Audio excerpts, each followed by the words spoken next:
원피스의 내용이 1000화 정도가 있어서 시즌별로 요약해서 영상을 올리겠습니다. 이스트블루의 후샤 마을. 7살의 루피는 1년 전에 후샤 마을에 왔던 해적인 샹크스랑 친해졌다. 루피는 자신도 해적이 되고 싶다며 같이 항해를 하고 싶다고 하지만 샹크스는 너무 어리다고 안 된다고 했다. 루피는 샹크스에게 이 마을에 언제까지 있을 거냐고 물어봤다. 샹크스는 곧 있으면 갈 거라고 했다. 루피와 샹크스의 해적단 선원들은 마키노라는 여인의 술집에 있었다. 그때 산적인 히그마가 나타나며 술 있냐고 물었다. 마키노는 술이 없다고 하자 샹크스의 술을 먹으며 샹크스에게 술을 던졌다. 하지만 샹크스와 선원들은 웃으며 넘겼다. 하지만 루피는 화나서 히그마에게 갈 때 샹크스가 루피의 팔을 붙잡았는데 루피의 팔이 고무처럼 늘어났다. 샹크스와 마키노 선원들이 놀랐다. 사실은 몇 분 전에 샹크스가 해군에게 뺏은 악마의 열매 고무 열매를 루피가 먹은 것이다. 며칠 뒤 붉은 머리 해적단은 항해하러 잠시 나가고 마키노의 술집에서는 마키노와 루피만 있을 때 다시 산적 히그마가 나타났다. 히그마는 샹크스를 욕했다. 이때 루피는 화가 나서 히그마에게 대들다가 히그마에게 죽을 위기에 처한다. 하지만 이때 샹크스가 나타나며 나의 동료를 건들면 가만두지 않겠다며 히그마의 부하들을 정리했다. 이때 히그마는 연막탄을 던지고 루피를 데리고 어디론가 사라졌다. 히그마는 바다에 루피를 던졌다.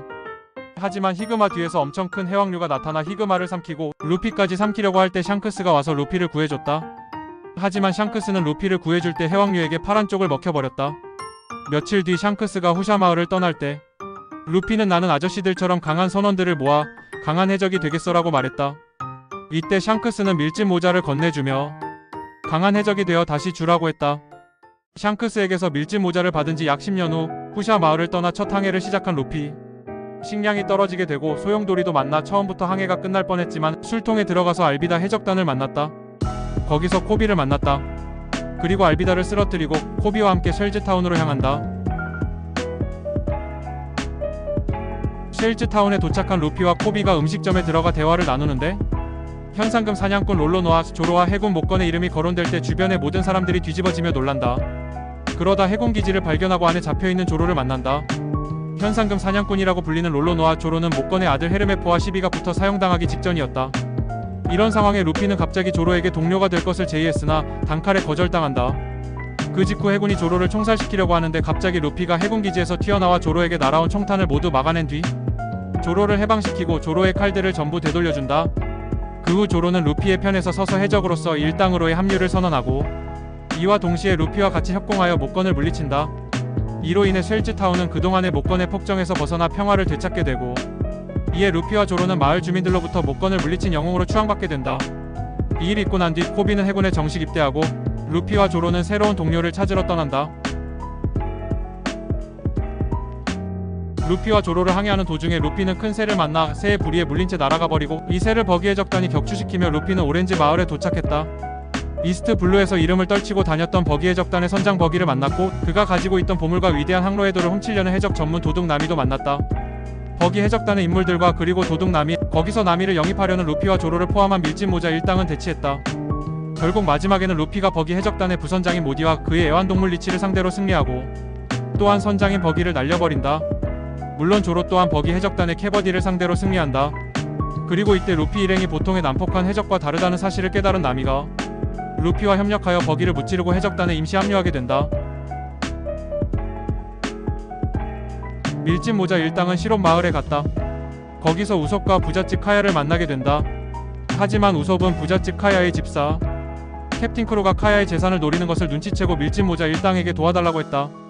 결국에는 루피가 캡틴 크로를 날려보내고 카야가 선물해준 고잉 메리오라는 배와 새로 영입된 우솝과 함께 출항을 시작했다. 항해하는 도중 요리사 상기와 제프가 운영하는 레스토랑 발라티에에 도착했다. 이때 돈 클리코의 해적단의 부선장인 긴과 선장인 돈 클리코가 와서 발라티에를 뺏으려고 한다. 상기와 조로, 루피는 돈 클리코 해적단과 싸우는 도중에 칠무회인 주라클 미호크가 나타나 조로는 신나했다. 조로는 바로 미호크에게 나와 싸우자고 하며 결국엔 조로는 처발렸다. 나미가 도중에 밀짚 모자 일당을 배신하고 고잉 메리오를 타고 도주한다. 결국엔 루피가 돈 클리코를 날려보내고 상기에게 동료 제안을 하며 동료를 새로 영입했다.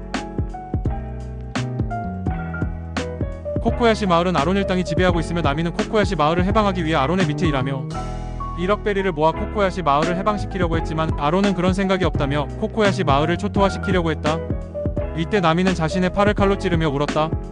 이때 루피가 막으면서 밀짚 모자를 씌우며 상디 우섭조로와 함께 아론파크로 가서 아론을 날려보냈다. 이후 나미는 밀짚 모자 일당의 정식 동료로 됐다. 이때 루피는 현상금 3천만 베리를 찍었다.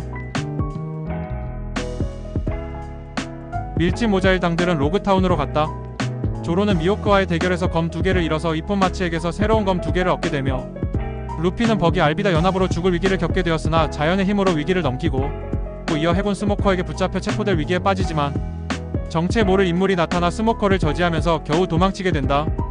이후 무사히 출항하여 위대한 항로로 향하면서 5명의 밀짚 모자 일당은 위대한 항로를 도착하기 전에 자신들의 꿈과 야망을 말했다. 루피는 해적왕이 되는 것, 조로는 최고의 검호가 되는 것, 상디는 오울블루를 찾는 것, 우섭은 바다 최고의 전사가 되는 것, 나미는 세계 지도를 그리는 것을 말하며 이스트 블루 편이 끝이 난다.